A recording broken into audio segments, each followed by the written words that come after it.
नमस्ते दोस्तों, आपका हमारे चैनल पर बहुत बहुत स्वागत है दोस्तों। फ्रेंड्स, ये वन वर्ड सब्स्टिट्यूशन का पार्ट नंबर 7 होगा। तो चलिए आज कुछ महत्वपूर्ण OWS को हम देख लेते हैं और उनको याद करने का प्रयास करते हैं दोस्तों। आज का जो हमारा पहला वर्ड होगा that is the study of ancient societies. मतलब आप पुराने सोसाइटीज़ को आप क्या कह सकते हो? क्या आप उसको एंथ्रोपोलॉजी बोल सकते हो दोस्तों? तो एंथ्रोपोलॉजी तो नहीं बोल सकते हैं, पहली बात तो ये हुई। सेकंड वर्ड है आर्कियोलॉजी। आर्कियोलॉजी इसका दोस्तों सही जवाब होगा। वहीं पे हिस्ट्री की बात करें तो इसका मतलब होता है इतिहास। तो यहाँ पे इतिहास की बात तो बिल्कुल नहीं हो रही है, तो ये भी इसका रॉन्ग आंसर हो जाएगा। वहीं पे अगर हम इथनोलॉजी की बात करें तो इथनोलॉजी को अगर हम समझें ध्यान से तो इसका मतलब होता है the scientific study and comparison of human races. मतलब कि हम क्या करते हैं, साइंटिफिक स्टडी करते हैं और कंपेयर करते हैं ह्यूमन रेसेस को। तो ये भी इसका रॉन्ग आंसर होगा। तो इसका जो सही जवाब होगा that is archaeology will be the right answer friends. चलिए अगला वर्ड देख लेते हैं। आज का जो हमारा अगला वर्ड है that is a person of good understanding knowledge and reasoning power. मतलब एक बंदा है जिसके पास क्या है, एक अच्छी अंडरस्टैंडिंग है और साथ साथ उसमें रीजनिंग पावर उसकी बहुत ही ज़्यादा अच्छी है। उसको आप क्या बोल सकते हो? क्या उसे आप एक्सपर्ट बोल सकते हो?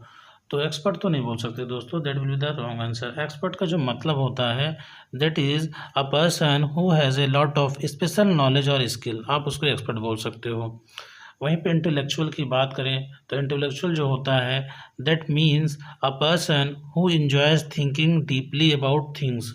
तो यही इसका दोस्तों सही जवाब होगा। Intellectual will the right answer. वहीं पे अगर हम स्नॉब की बात करें तो स्नॉब का जो मतलब होता है that is a person who thinks it may be he और she is better than somebody of a lower social class and who admire people who have a high social position. मतलब क्या हुआ कि अगर आप अज्यूम करिए कि एक बंदा है ए, एक बंदा है बी, एक बंदा है सी।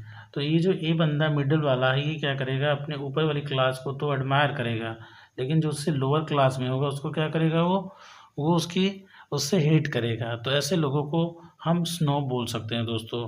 तो ये इसका गलत जवाब होगा। वहीं पे लिटरेट की बात करें तो लिटरेट मीन्स होता है कि पढ़ा लिखा इंसान। पास में आ रही है, तो ये भी इसका रॉन्ग जवाब होगा। तो इसका answer number B will be the right answer. चलिए अगला वर्ड देख लेते हैं। आज का जो हमारा अगला वर्ड है that is a person who insist on something. मतलब एक बंदा है जो किसी भी चीज़ पर अड़ ही जाता है, उसको आप क्या कह सकते हो वन वर्ड में? तो क्या उसे आप डिसिप्लिनेरियन बोल सकते हो? नहीं, डिसिप्लिनेरियन आप उसको नहीं बोल सकते हो, क्योंकि डिसिप्लिनेरियन का मतलब होता है अनुशासक। या आप उसको बोल सकते हो अ पर्सन हु बिलीव इन और प्रैक्टिस फर्म डिसिप्लिन। तो ये तो इसका रॉन्ग आंसर होगा। वहीं पे स्टिकलर की बात करें तो this will be the right answer. ये इसका सही जवाब हो जाएगा स्टिकलर। वहीं पे अगर इंस्टेंटेनियस की बात करें तो इसका मतलब होता है कि तत्काल। बस में आ रही है, इसका मतलब क्या हुआ, तत्काल। या आप बोल सकते हैं हैपनिंग इमिडिएटली और एक्सट्रीमली क्विकली, आप इसको बोल सकते हैं। तो ये इसका रॉन्ग आंसर होगा। वहीं पे अगर हम बोस्टर की बात करें तो बोस्टर मीन्स होता है कि जो ज़्यादा डींगे मारता हो, that person is called as a boaster. तो ये भी इसका रॉन्ग आंसर होगा दोस्तों। तो इसका राइट आंसर क्या हुआ, स्टिकलर इसका राइट आंसर हुआ। चलिए अगला वर्ड देख लेते हैं।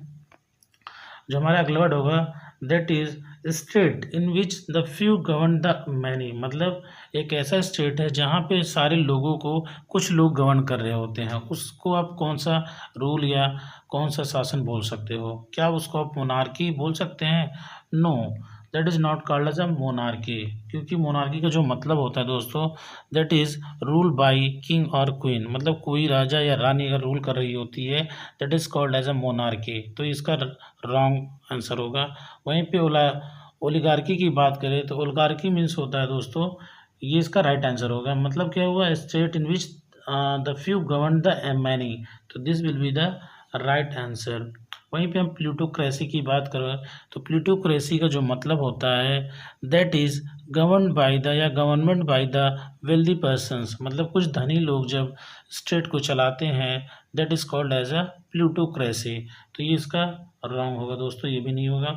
वहीं पे अगर हम ऑटोक्रेसी का मतलब समझें तो ऑटोक्रेसी मीन्स होता है क्या, इसका सीधा सा मतलब होता है कि एक जो पर्सन होता है सारी जो पावर होती है उसके कंट्रोल में होती है। तो one person has complete power is called as a autocracy.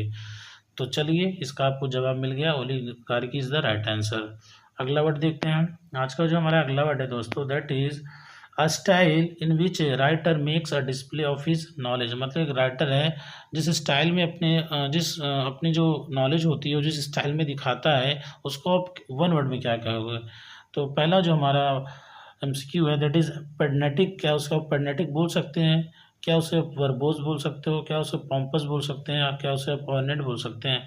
पहले हम इसके सारे एक एक वर्ड को समझते हैं। तो देखिए पेडनेटिक मीन्स होता है, पेडनेटिक मीन्स क्या हो जाएगा, इसका मतलब होता है to worried about rules and details. जो डिटेल्स और वरीड करे, बहुत ज़्यादा चीज़ों के बारे में ज़्यादा वरी करें, तो ये इसका ये सही जवाब हो जाएगा। Pedantic will be the right answer, जो ज़्यादा डिटेल में जाके बातों को समझे। वहीं पे वर्बोस की बात करें तो वर्बोस मीन्स होता है जो ज़्यादा बातचीत करता हो, उसका वर्बोस बोल सकते हो, तो इसका रॉन्ग आंसर हो जाएगा। वहीं पॉम्पस की बात करें तो पॉम्पस मीन्स होता है कि एक तरह से आडंबरपूर्ण बातें करना या बहुत अपनी बात को शो ऑफ करना, that will be the pompous. Ornate means जो होता है, ऑर्नेट का मतलब जो होगा that is called as a कि किसी भी छोटी चीज़ को, छोटी छोटी चीज़ों से किसी भी चीज़ को सजा देना, उसको आप क्या बोल सकते हैं, ऑर्नेट उसको आप बोल सकते हैं। चलिए आज का हम अगला अपना क्वेश्चन देख लेते हैं क्या है।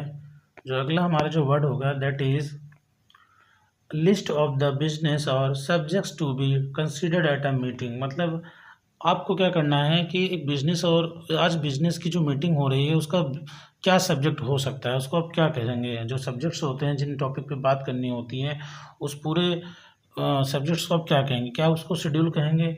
शेड्यूल तो नहीं कहेंगे दोस्तों, that will be the wrong. Time table भी आप उसको नहीं बोल सकते हो, इनका कोई मतलब नहीं है। That is called as a agenda, आप उसको एजेंडा बोल सकते हो दोस्तों।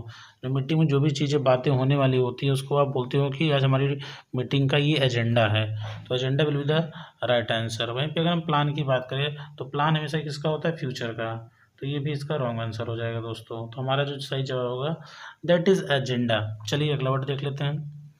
आज का जो हमारा अगला वर्ड है दोस्तों दैट इज लीव और remove from a place considered dangerous. मतलब अगर कोई भी चीज़ आपको डेंजरस लग रही है, उस जगह से आपका हट जाना, उस जगह को छोड़ देना, उसको आप क्या बोल सकते हैं वन वर्ड में, क्या उसे आप इवेट बोल सकते हो। देखिए अगर हम इवेट की बात करें दोस्तों तो इसका मतलब होता है कि to manage, to escape from और टू अवॉइड मीटिंग समबडी या समथिंग। मतलब अगर आप किसी चीज़ से बच रहे हो, किसी चीज़ से नहीं है, आप किसी पर्सन से बच रहे हो, बात समझ रही है, ताकि आप उसका सामना ना करना पड़े, तो उसको आप इवेट बोलोगे। तो यहाँ इवेट की बात तो नहीं हो रही है। वहीं अगर हम इवैक्यूएट की बात करें तो इवैक्यूएट मीन्स क्या होता है दोस्तों, इसका मतलब होता है to move people from a dangerous place to somewhere जहाँ पे वो सेफर हो, to leave a place because it is a dangerous. तो इसका ये सही जवाब हो जाए, इवैक्यूएट करना will be the right answer. Avoid means होता है कि किसी भी चीज़ को अवॉइड कर रहे हो आप, ये इसका सही जवाब नहीं होगा।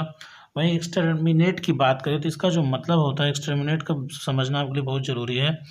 इसका मतलब हुआ to kill a large group of people और एनिमल्स। मतलब किसी भी एक लार्ज ग्रुप ऑफ पीपल या एनिमल्स को मार देने को आप क्या बोलते हैं, एक्सटर्मिनेट बोल सकते हैं। चलिए अगला वर्ड देख लेते हैं दोस्तों। अगला वर्ड जो होगा फ्रेंड्स वो होगा a prime facie case is such. एक प्राइम फेसी केस को आप क्या बोल सकते हो, as it seems at first sight. हाँ दोस्तों, इसका जो ऑप्शन नंबर ये है that will be the right answer, इसका ये सही जवाब होगा। सेकंड ऑप्शन देख लेते हैं, as it is a made to seem its first sight, ये इसका रॉन्ग हो जाएगा। बाकी सारे इसके जो ऑप्शन है that will be the wrong. चलिए अगला क्वेश्चन देख लेते हैं। हमारा जो आज का अगला वर्ड है that is a person who knows many foreign languages. मतलब ऐसा बंदा जो कई सारी फॉरेन लैंग्वेजेस को जानता हो, उसे आप क्या कह सकते हैं, क्या आप उससे लिंग्विस्टिक बोल सकते हैं। तो इसका दोस्तों ये सही जवाब होगा लिंग्विस्टिक, आप उसको बोल सकते हो जो कई सारी फॉरेन लैंग्वेजेस को जानता है, that is called as a linguistic. दूसरा वर्ड समझ लेते हैं, ग्रामेरियन। ग्रामेरियन तो इसका मतलब होता है जो ग्रामर के बारे में अच्छे से जानता हो, that is called as a grammarian. तो ये इसका रॉन्ग हो गया होगा।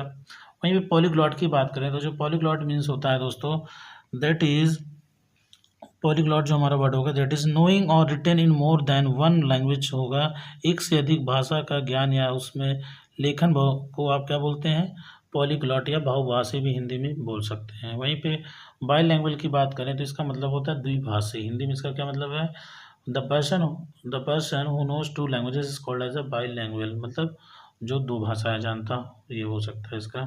तो ये भी इसका रॉन्ग आंसर होगा। चलिए आज का हम अगला वर्ड देख लेते हैं। आज का जो हमारा अगला वर्ड है दोस्तों, that is one who has little faith in human sincerity and goodness. मतलब एक ऐसा बंदा है जिसे ह्यूमन सिंसियरिटी भी बिल्कुल, उसकी अच्छाइयों पे और सिंसियरिटी भी बिल्कुल नहीं विश्वास होता है, उसको आप क्या बोल सकते हो? क्या उसे आप इगोस्टिक बोल सकते हो? इगोस्टिक मीन्स तो नहीं बोल सकते, क्योंकि इगोस्टिक मीन्स होता है ज़्यादा ईगो वाला पर्सन। यहाँ पे ईगो की बात तो नहीं हो रही है। फैटलिस्ट मीन्स होता है जो भाग्यवादी होता है, तो यहाँ कोई भाग्य की बात तो हो नहीं रही है, तो ये भाग्यवादी भी इसका गलत जवाब हो जाएगा। वहीं स्टोइक की बात करें तो स्टोइक मीन्स होता है दोस्तों कि एक बंदा है जिसको ना तो सुख में मज़ा आ रहा है, ना उसको दुख में मज़ा आ रहा है। मतलब वो क्या है, एक स्टेबल पोजीशन में है। बस में ऋषि ऋषि मुनि लोग होते हैं, आप कह सकते हैं कि ऋषि मुनि लोग स्टोइक होते हैं। उनको ना सुख से मतलब होता है, ना दुख से मतलब होता है, वो बिल्कुल न्यूट्रल होते हैं। That is called a stoic. वहीं पे सिनिक की बात करें तो इसका जो सही जवाब होगा दोस्तों, दैट इज़ सिनिक। मतलब क्या होता है, एक तरह से एक इसका मतलब अगर आप समझो तो a person who believe that people only do things for themselves rather than to help others. मतलब कि जो स्वार्थी होते हैं, एक तरह समझ सकते हो, जो स्वार्थी होते हैं, मतलब ये हुआ कि जो केवल अपने ही बारे में जो है सोचते हैं लोग, उसको आप सिनिक कह सकते हो। तो इसका जो सही जवाब होगा that is scenic will be the right answer दोस्तों। तो ये आज के महत्वपूर्ण शब्द रहे, वाक्याब रहे दोस्तों।